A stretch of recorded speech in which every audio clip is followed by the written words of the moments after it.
kadang jinggrang kahanan Plasa Jenar. Sumangga sak mangke sami meminta dhumateng Purbaning Hyang Agung.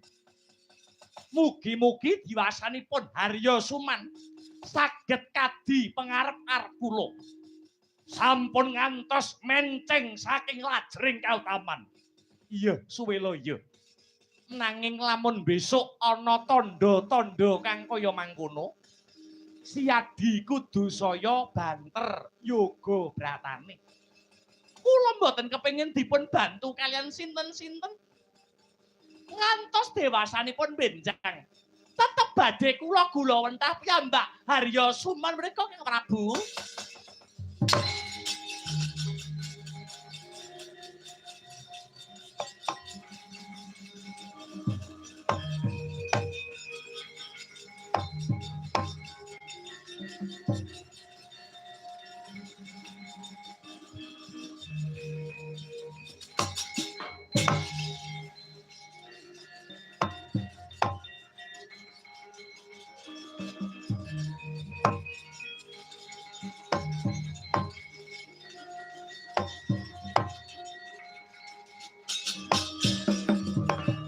Lumereging mangsa kala gumantining dina candra miwah warsa Harya Suman wis katingal Jaka Kumala kala nadyan katon wegek nanging sejatine licik nadyan katon manis nanging seneng wicara lamis nadyan katon cakrak nanging wiwit seneng gawe rerusak. Mangkono Mbak Ayunira Harya Suman nenggih Dewi Gendari dadya putri boyongan ginarwa dening Atmajanira Prabu Abiyasa ingkang pembarep akekasih Adipati Destarata ingkang nandhang Calahina. Ora weruh padange jagat pramila Harya Suman nderek ingkang raka Dewi Gendari mapan suwita mapan wonten ing negari Ngastina.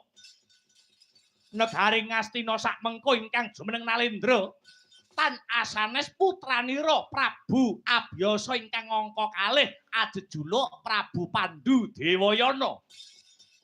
Prabu Pandhu nggih nyadya Nalendra kuncara ingkang dados asmane.